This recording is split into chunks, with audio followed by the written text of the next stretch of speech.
we got to go over D23. So we have a couple updates. Though I'm not going to go through every single thing in D23. I'll just go through some of the main highlights. There might be some things I skip, but man, it was literally a 3-day event.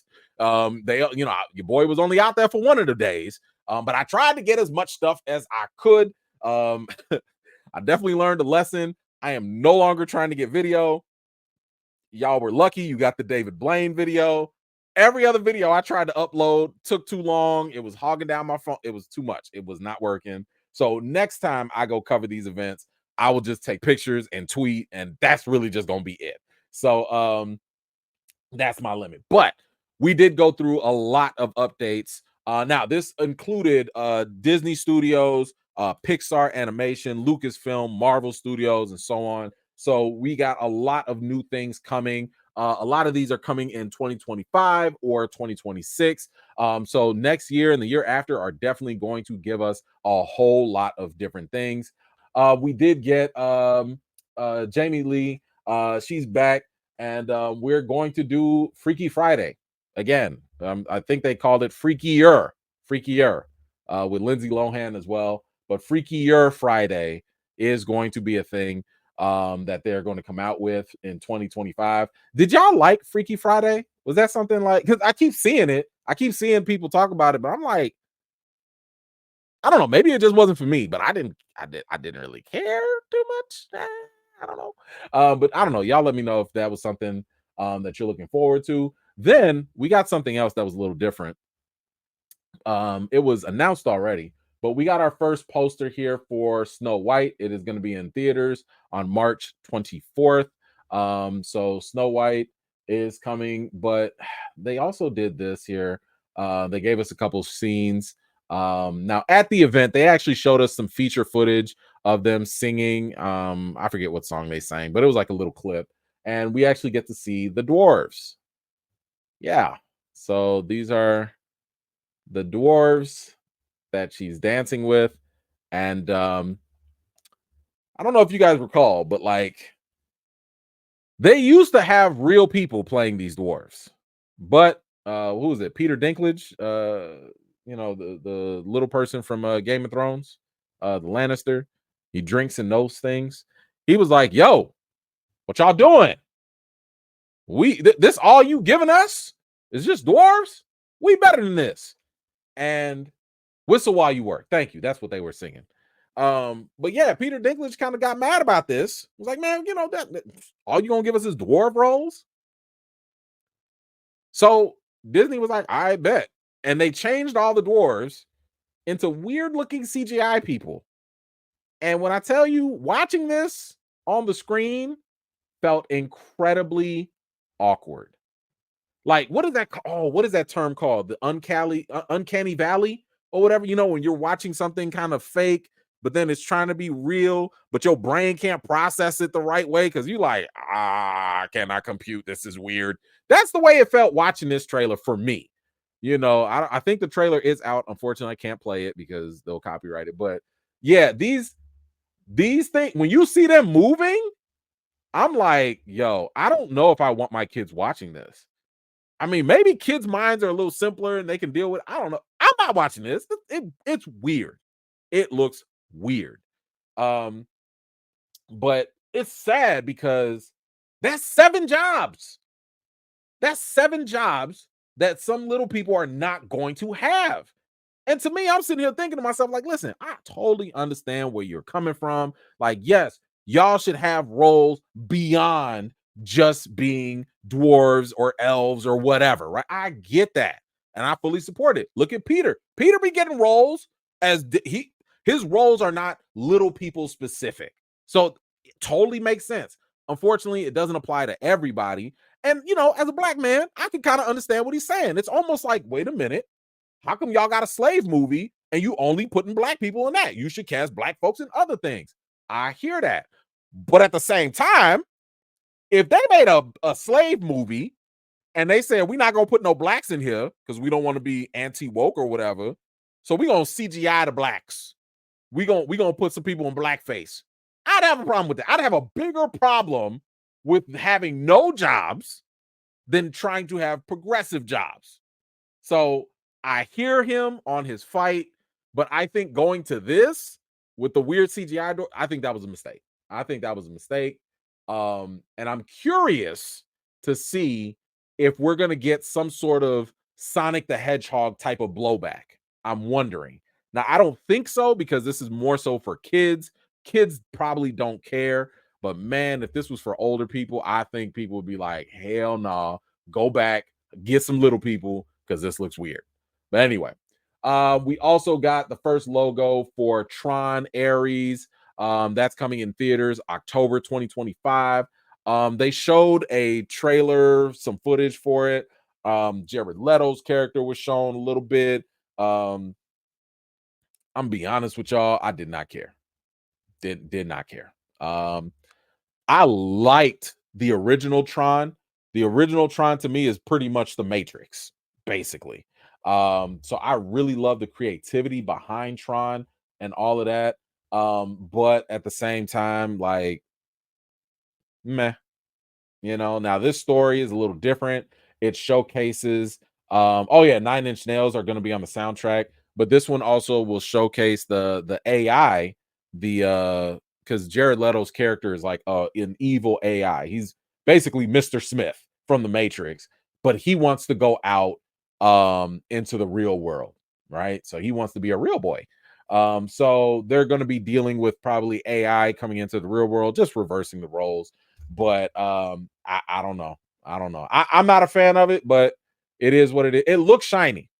It looks shiny. The trailer, choom, choom, all these lasers and stuff. It looks shiny and all that, but I'm not seeing nothing in there that will make me want to be like, I can't wait to see this. Now beyond that, one of the goats, and I've talked about this before. I believe that James Cameron is when you look at this man's resume, he's like MJ in the finals. He just don't miss. Okay. But we have an Avatar 3 update, and it says here that it has even more emotional stakes than ever before.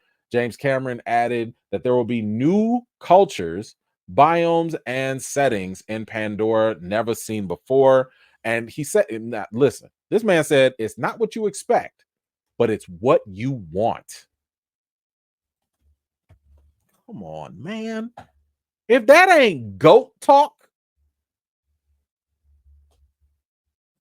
what are we talking about, man? What are we talking?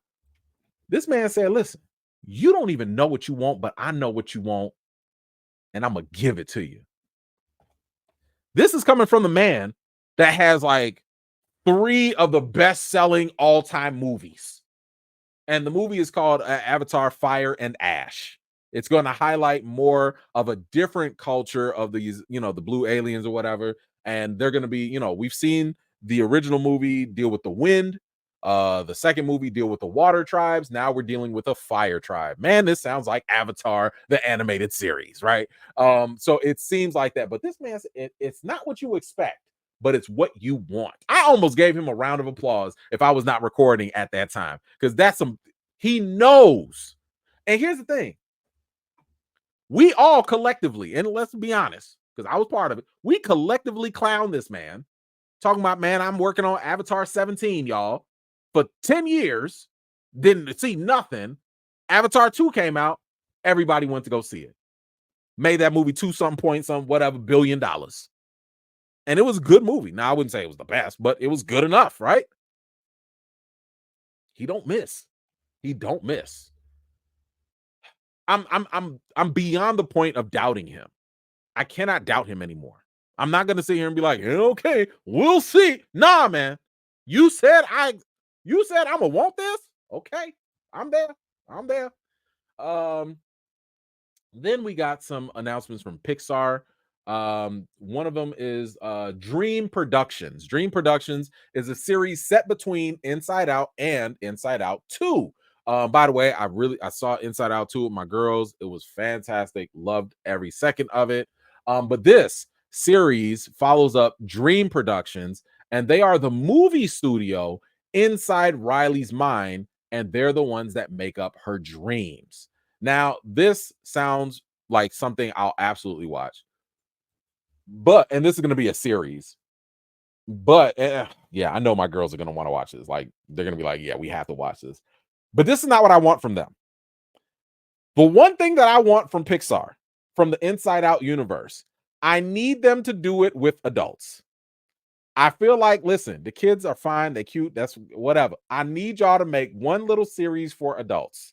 Because when I tell you, every time I watch Inside Out and I'm watching it with my wife or whatever, every time they do the husband and the wife and they go in the wife's mind and they go in the husband's mind, I'm the husband every time.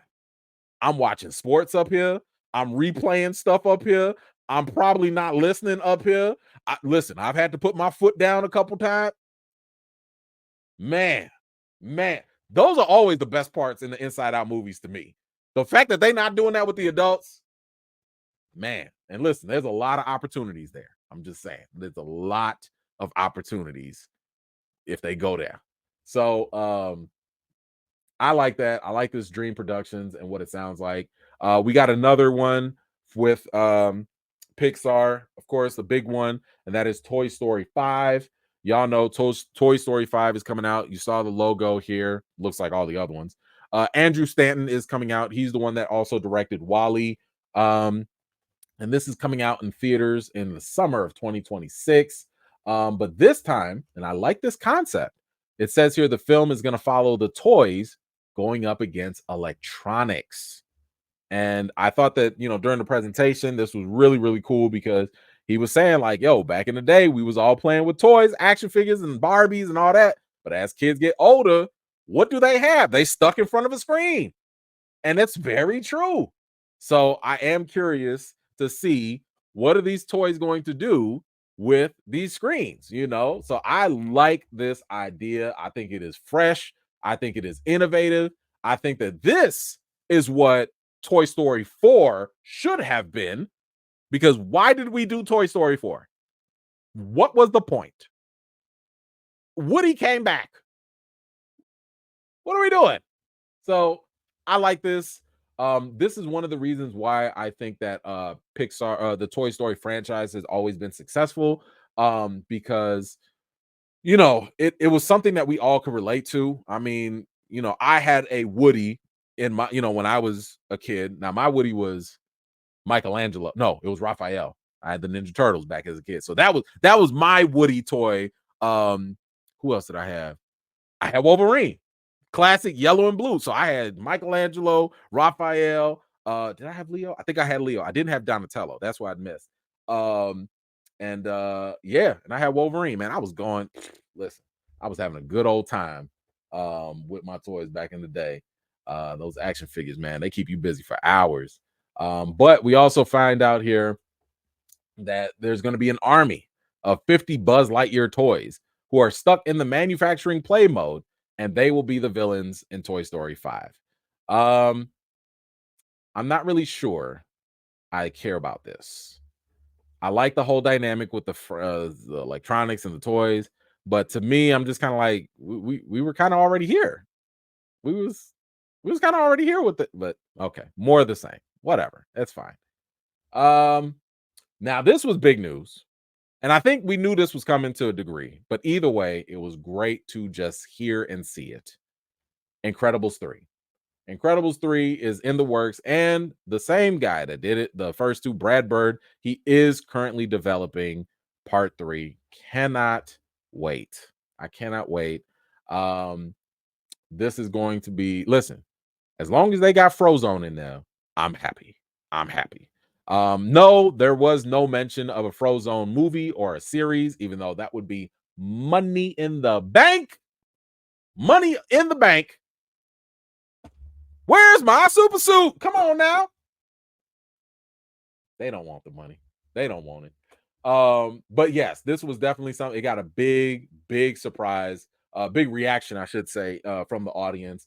So that was definitely fantastic to see and hear that is coming back. We also got the update of Zootopia. Zootopia 2 is happening, and you also have Ki Hu Kwan, who will be the voice of the new reptile named Gary. That is going to take place next year. The featurette that they did show, they showed all the animals coming back and all of that. It was funny. I will say that it was funny. They showed little versions of like the animal version of popular movies. One of them was like a Deadpool and Wolverine variant, but with animals. So there's definitely the same level of humor. If you liked the first Zootopia, which I did, then I think you will be satisfied with the new Zootopia as well. At least the featurette looked pretty solid to me. Then we got another update, and I think this was a little bit more than people anticipated. But we got the first concept art for Frozen 3. Now, Frozen 3 comes out in theaters in 2027, but this art is a lot. Now, here's the thing. The person that was presenting this, she was like, "Oh, Frozen 3 is going to answer a lot of the questions from Frozen 2, right? All these things about the mysteries behind their past, who they are, why things are that, all of that stuff. But what was also announced was that you're also going to find out that the story and the questions and mysteries are so big, they're just going to make a part 4 as well. They need 2 movies to resolve the mysteries from Frozen 2. So Frozen 3 and Frozen 4 are pretty much announced with this. And I don't know if y'all noticed, because like I don't know if that's Elsa or whatever, but like clearly something's going on with her here. But who is this? Who is this in the shadows? They didn't even mention them. They didn't even mention who this person is. Must be a villain of some sort. But yeah, yeah. And by the way, you know what? Kudos to Disney, because while we were there, they had some people come. Listen, they had people. They was gonna sing. Let it go. They was gonna sing it. But while they were doing it in the audience, they actually had confetti flying. So it was actually snowing in the arena, at that time. So it was pretty cool that they did that. Um, Now listen, I have not finished watching this. One day I might, but Andor got an update. Season 2, it's going to take place for like over 4 years. So if you are a fan of Andor, if you stayed awake for Andor, if you enjoyed Andor, more is coming, and Diego Luna is definitely coming back. And yeah, it looks like it's going to be very, very promising. I'm At some point, I will try to finish it at some point. Now, I mentioned this before, and I told you that, I loosely read, I didn't back this up yet, but like in 2019, I think Lucasfilms had like 17 titles announced, maybe for movies, maybe for TV series, whatever. And only one of them has actually panned out. And the one that has panned out so far, it's not a bad one, is The Mandalorian and Grogu. So we got our first title or the first logo for The Mandalorian and Grogu. It is going to be in theaters May 2026. I think they are finished filming it. I think they are. I think they're just doing post production right now. They did show us a featurette for it. And I will say that from what I saw, the featurette looked good. It definitely looked good. They showed us most of the action scenes. It looked very, very, and I hate to say this, but that's the best way I can say it, Mandalorian-ish. You saw a lot of the Mandalorian and Grogu like going on little adventures together. The Razor Crest ship is back. You see them getting into fights, you see them going on secret little missions and stuff. Of course, they throw Grogu with some other little cute aliens and stuff. But it definitely looked very action packed. And it looked like all the things that you liked about the Mandalorian season 1 and 2, not 3, but everything you liked about season 1 and 2, it looked like they just put all that into one big movie, at least from the featurette they showed us. So, um, I'm okay with this. I'm okay with this. And I'm actually looking forward to this. Now, I've said this before. I won't believe no Star Wars movies are going to happen until you show me a trailer. They showed me some footage, so I'm believing this one. I think that this is happening, and I'm looking forward to it. Now we move on. I think we're moving to Marvel. So in this one, we got our first clip from Captain America: Brave New World, and it does show President Harrison Ford's character, President Thunderbolt Ross. He was giving a speech on adamantium being harvested from the Celestial from Eternals. Just in case anybody did not know, Eternals Part 2 is not moving forward. Marvel Studios has made it very clear that there are no plans for Eternals 2. But they did end up showing us some of the footage from Captain America: Brave New World.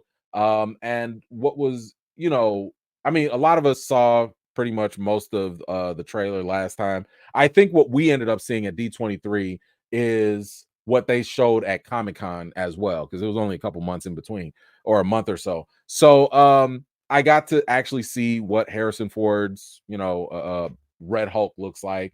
And it literally looked like Bruce Banner's Hulk from Age of Ultron, but red and with Harrison Ford's face. It's just a red Hulk. Like, they just clicked the button, changed it, and that's it. And he got chest hair. Like that. That's it. That's that's it. So now, I mean, it's always just cool to see a Hulk in general, but all I'm saying is don't be sitting here thinking it's gonna be something amazingly crazy. It's a red Hulk. You've seen Hulk before. Um, but what I would say is that they absolutely do show you more action scenes and more fighting, but I've been bamboozled by Marvel before. If you show me these things and they're all far and apart and all that. So I'm not trusting it. I liked the trailer that they showed us. I liked the footage, but I'm not completely sold on this movie. I absolutely will give it a shot. I'm hoping for the best, but I don't know, Sam. I don't know. I don't know. We did get a look of the Fantastic Four as well. They did show a little footage. I don't know if y'all probably can't see that, but they just showed a little picture of them sitting there eating food. It is very, very 60-ish. You're definitely gonna get those Jetson vibes. You're definitely going to get those vibes of like they are from the 1960s.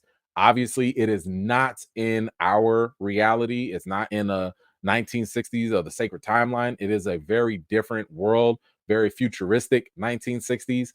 But they have things like the dating game. Obviously, they showed things of like being astronauts trying to go to the moon for the first time.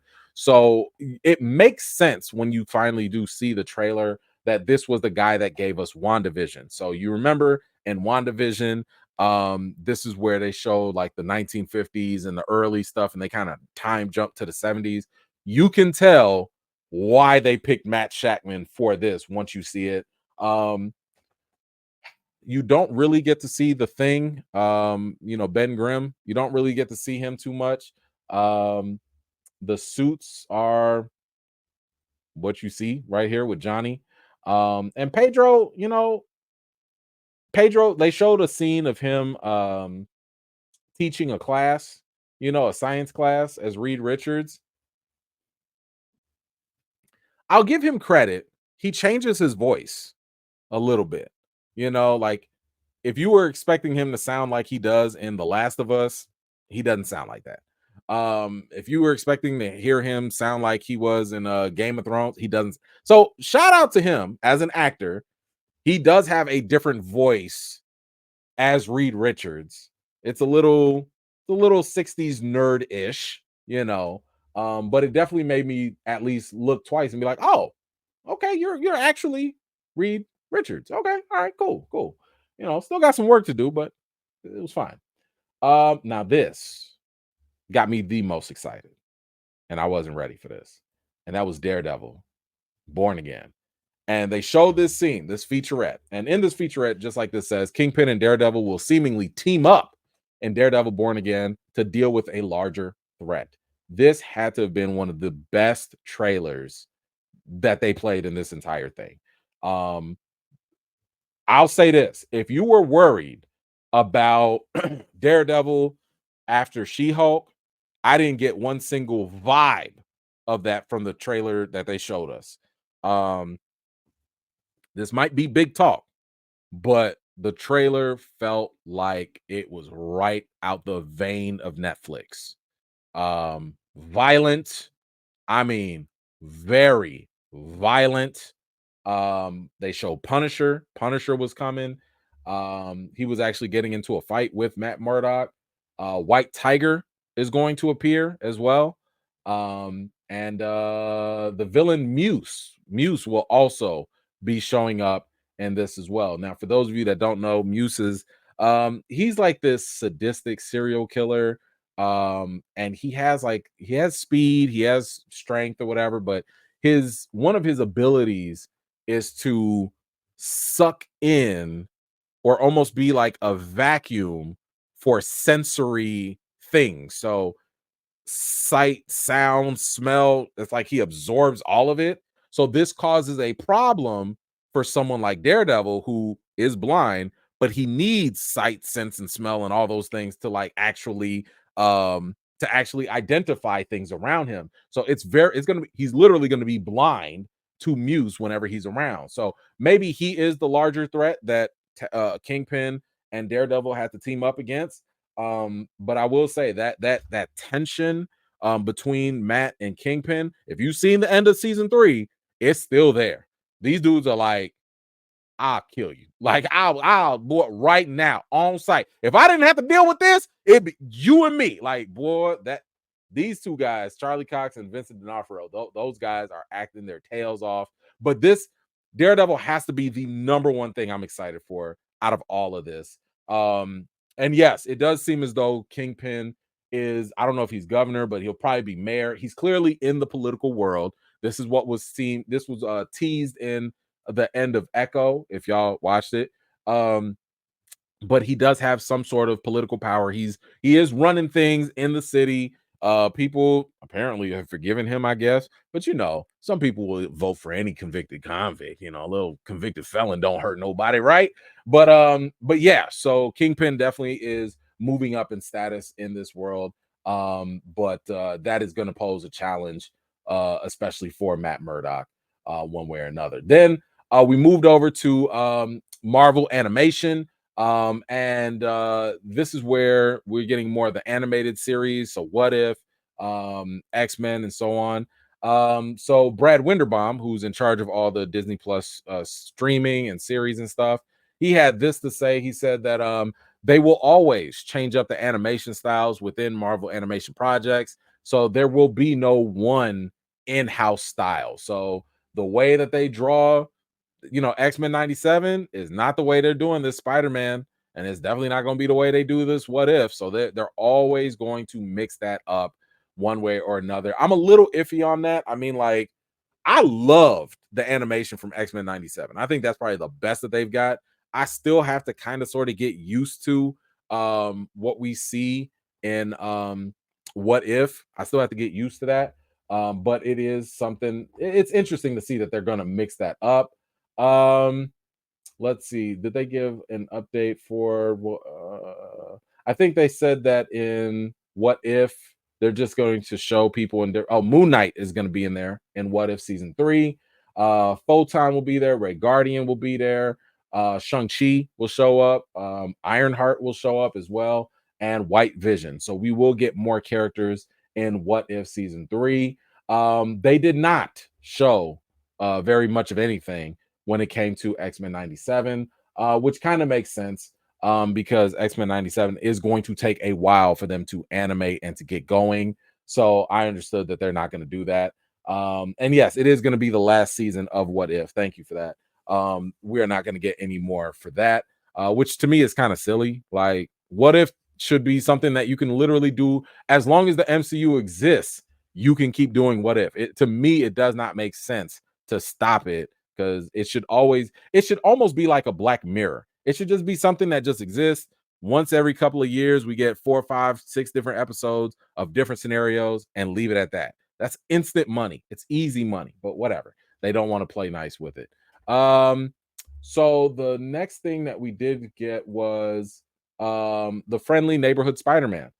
So this Friendly Neighborhood Spider-Man Now, I thought this was actually going to pick up and be a prequel to the 616 Tom Holland Spider-Man.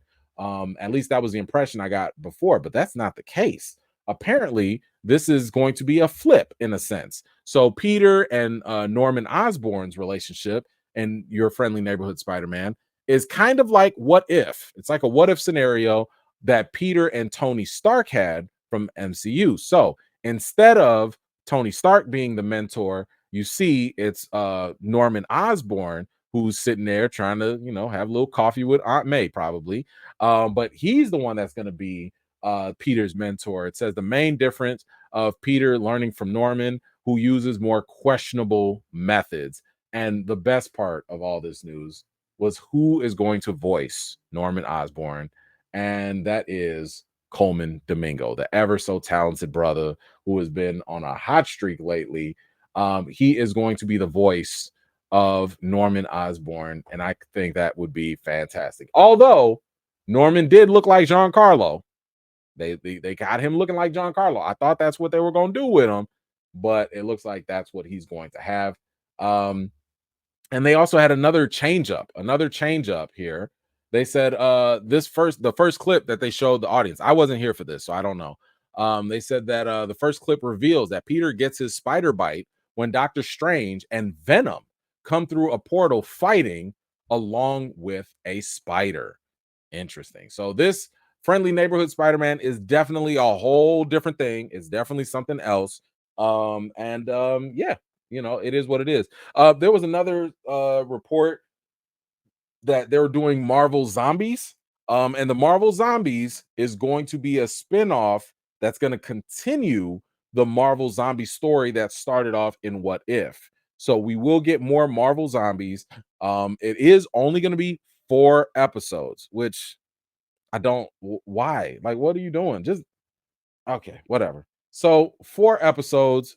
That's it for the Marvel Zombies. But this is also going to be TVMA. So it looks like they about to pull out all the punches. Thank you, Deadpool. Okay, because Deadpool's probably like, listen, if I can exist, everything else can exist. So we're going to get our first TVMA animated series with Marvel Zombies. Listen, somebody gonna be some dark meat tonight. Okay, somebody gonna get chomped up tonight. I think they said one of the sequences or one of the parts of the footage that they showed was Marvel Zombie was about to bite Shang-Chi, like he was gonna bite his arm, but the Mandarin threw his 10 rings and it like covered up his arm like right on time, and the bite just ching, right on the 10 rings. So that's pretty cool. So there was one other announcement. We did get a chance to see some trailer footage for Ironheart. So Ironheart, that features Riri Williams. You remember her from Black Panther, Wakanda Forever. And she's basically doing her little Iron Man impression thing as that happens. And I'll say this: the trailer was okay. It was okay. It has a lot of Iron Man like scenes in that. Okay. So, like, building a new suit, getting the suit to work, flying with the suit. That's what I mean by Iron Man like scenes. And I think that those clips looked really good. My issue is I don't think the story that was presented to us is very strong. I don't think that the story warrants or is going to keep people invested on a week to week basis. So I think that the best thing that Marvel could do for Ironheart, you're gonna have to release it all at once. Just drop it all, just like Echo. Let us have that time to watch everything and judge it that way. Because if we got another acolyte situation, I don't know if that's gonna work. And there were some, it seems like magic, demonic stuff going on. So maybe the rumors are true that Mephisto is there. We didn't see anything like that, but I'm just saying we saw some potential demonic stuff happening. Um, so yeah, I don't know. Like the story was kind of all over the place, but maybe, maybe I don't know. And maybe it's just not for me. Maybe it's not for me. Maybe it's for younger audiences. We'll see. But anyway, let me know what you think about Ironheart, if you guys are excited for it or not. So anyway, that was it for most, if not all, of the updates from D23. I might have missed some. If I did, I'm sorry, but it was a long weekend. But anyway, guys, you let me know, how did you feel about the D23 announcements? Were there any specific ones that you were super excited about? Maybe not so much. Whatever you think, let me know in the comments down below. Thank you so much for watching. This was just a segment of one of my live chats, and if you're interested in joining in on the next one, be sure to subscribe and turn on your notifications for more. I've got more videos and reviews to do for you all, and until next time, I'll see you all later.